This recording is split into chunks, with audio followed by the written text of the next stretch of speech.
What would you do if the most feared man in the city suddenly took you by the wrist, pulled you out of your chair and down onto his lap in front of every dangerous person in the room? And only later, when the shooting started, did you understand that he had just dragged you out of a killer's line of sight? The whole hall froze. 200 of the most powerful people on the coast stopped mid-breath, forks halfway to their mouths, certain they had just watched the great man lose his mind over the plain. Curvy interpreter no one had looked at twice all night. It looked like scandal. It looked like possession. It was neither.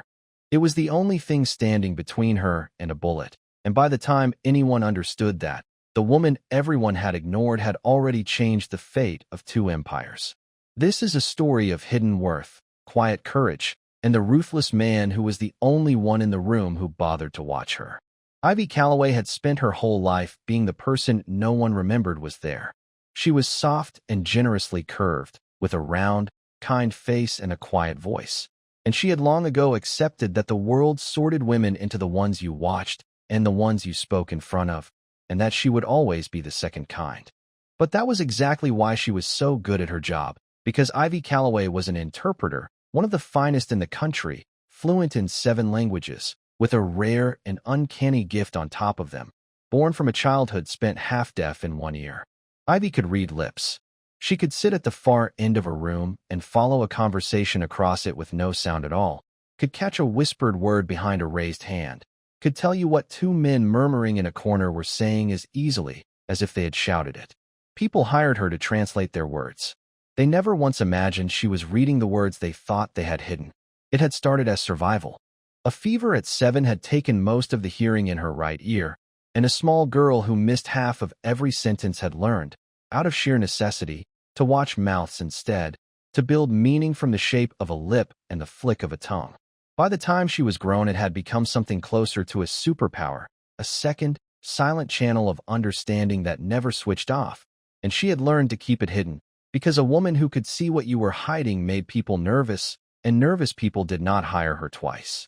And on the night, everything changed. That gift, and the fact that no one had ever thought her worth watching, was about to keep a very dangerous man alive.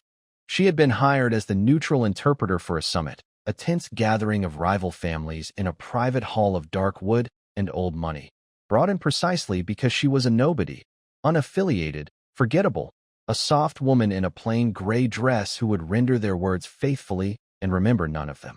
She sat in a chair at the edge of the head table, hands folded, eyes down, doing what she always did, which was disappear. And she watched, out of long habit, the mouths of the men who thought no one could hear them.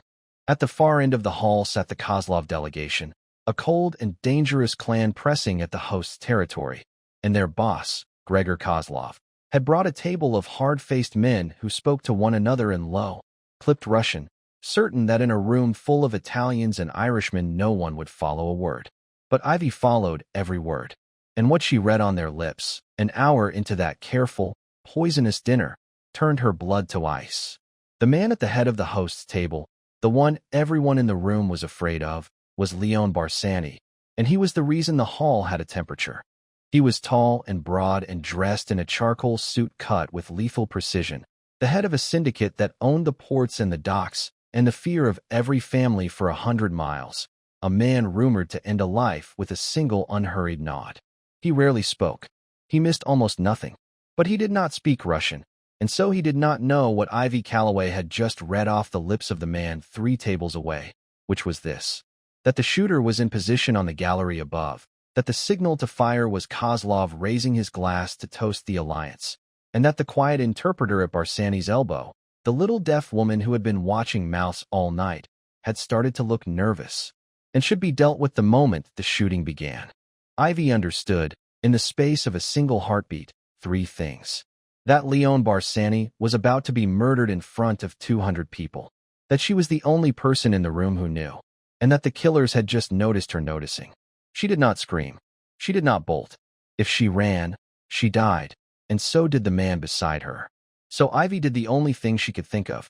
She turned her head toward Leon Barsani, met his cold dark eyes, and let every ounce of the terror she was feeling show on her face, and she mouthed, silently, in the language of lips that only the 2 of them and the enemy could read, They are going to kill you when he lifts his glass. Leon Barsanti did not flinch. That was the thing that would stay with Ivy forever. That a man told he was seconds from death did not so much as blink.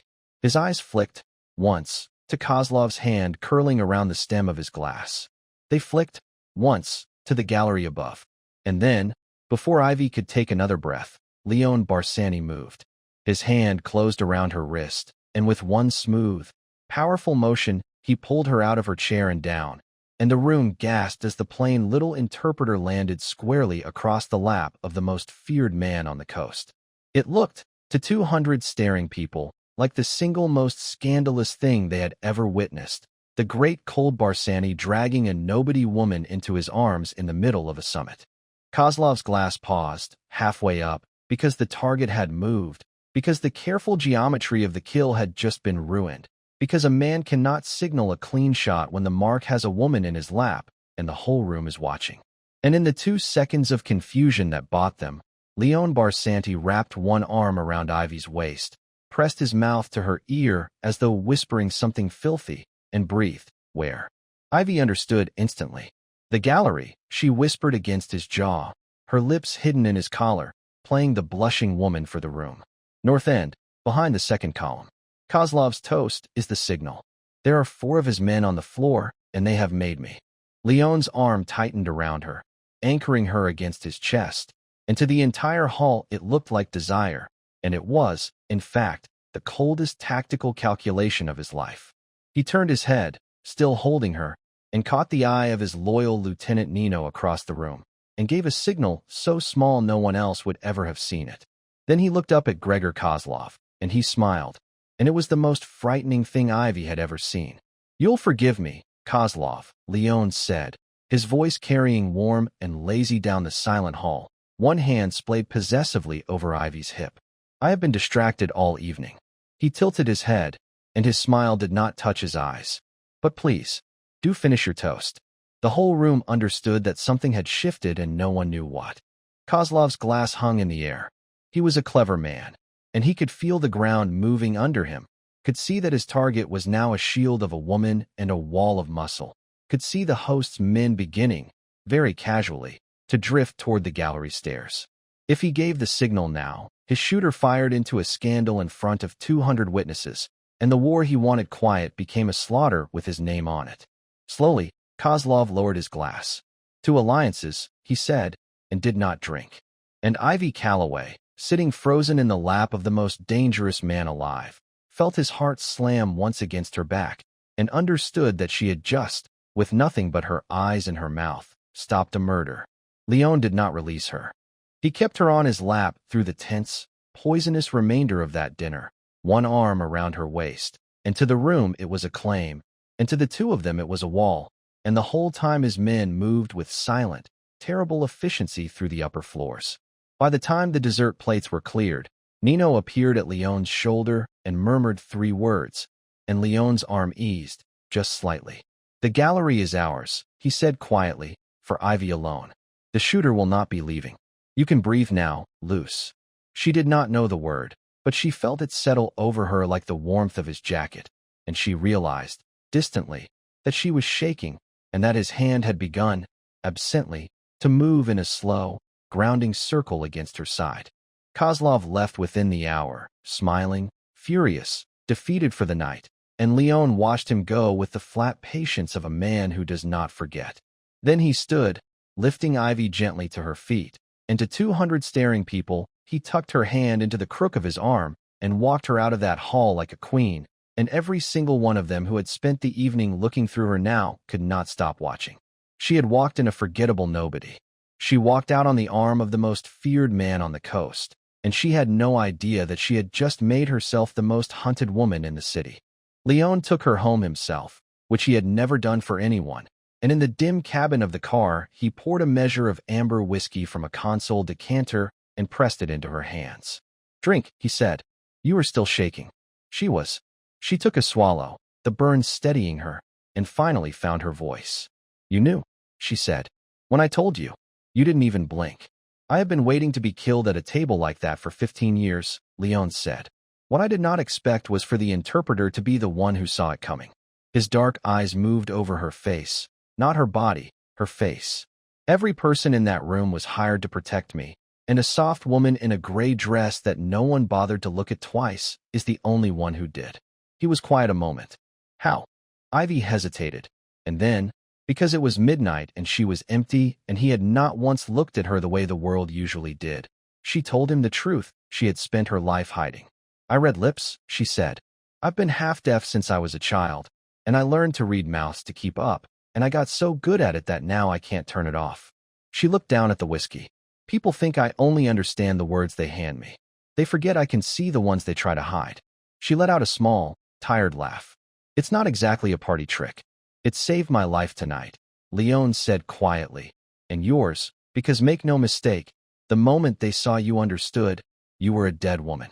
He set down his glass. Which is the other thing we need to discuss. Kozlov knows what you are now. He knows you can sit in any room and read what his men believe is secret. In his world, loose, that does not make you a witness. It makes you the most valuable and the most endangered person on this coast. Ivy's throat tightened. So what happens to me now? She whispered. Leon looked at her for a long moment.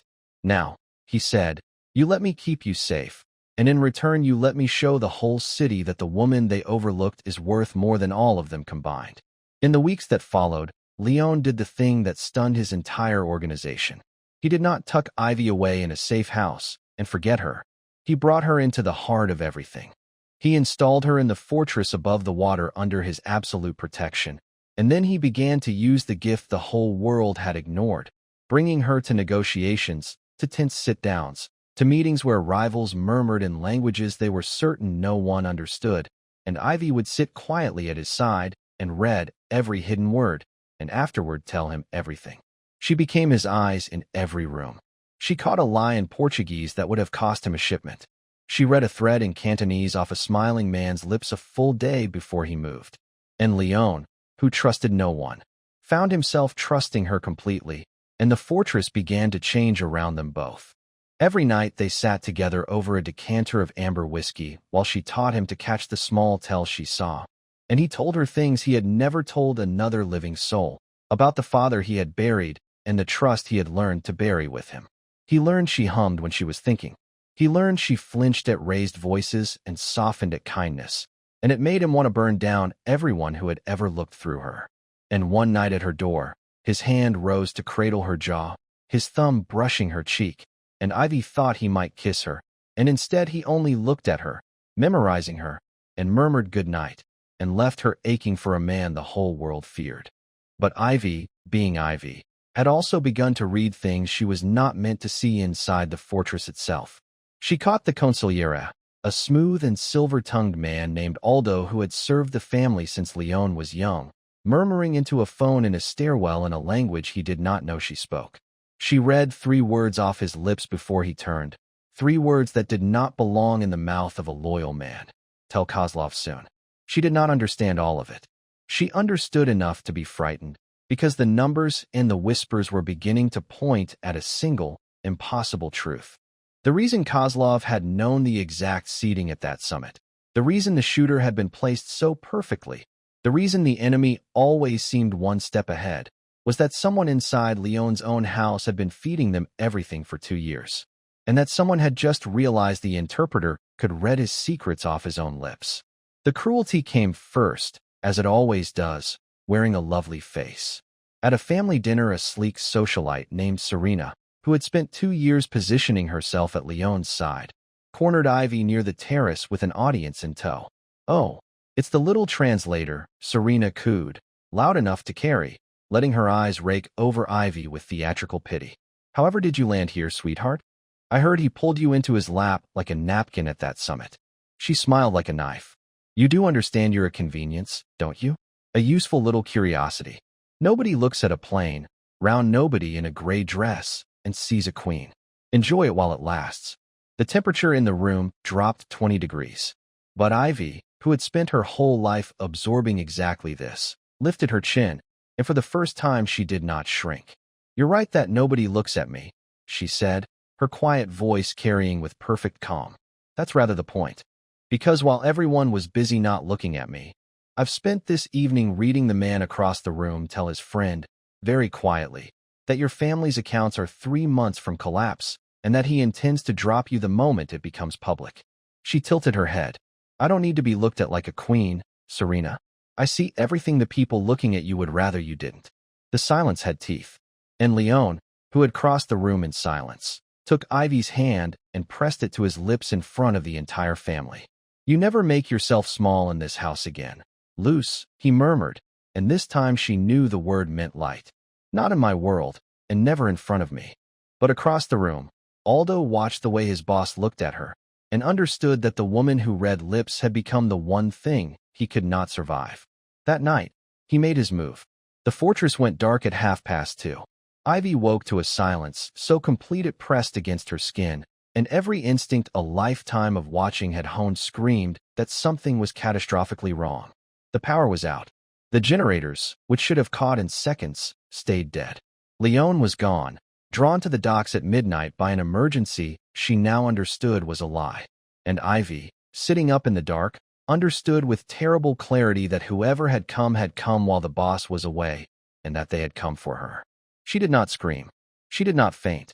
She thought, cold and clear, the way she always had. 2 floors below, a silenced weapon coughed, and a body met the marble. Ivy slid out of bed. She had spent weeks quietly mapping this house the way she mapped everything. And she knew 2 things the men on the stairs did not. She knew the study safe held a hardwired phone that ran on its own line. And she knew the study connected to the old servant's passage behind the bookcase. She reached the safe as boots hit the landing, entered the code Leon had trusted her with, and sent a single line to the only number that mattered. Then she did something better than hide. She turned the house against them. She reached the security panel on emergency battery and triggered the lockdown, slamming steel doors across the upper corridor, cutting the intruders in half, and sealing 2 of them in a hallway with no exit. Then she slipped into the passage and drew the bookcase shut behind her just as the study door splintered inward. Find her, a voice snarled. Aldo wants it quiet. And Ivy, crouched in the dark, understood at last whose lips she had read in that stairwell. Then she heard the smooth, unhurried voice of the consigliere himself, speaking to the darkness as though he could feel her in it. Come out, Ivy, Aldo said pleasantly. You are a clever girl. You have surely worked out by now that I have been Kozlov's man for 2 years. And you have worked out that the moment Leon learns what you read off my mouth, I am a dead man. So you understand my position. Nothing personal.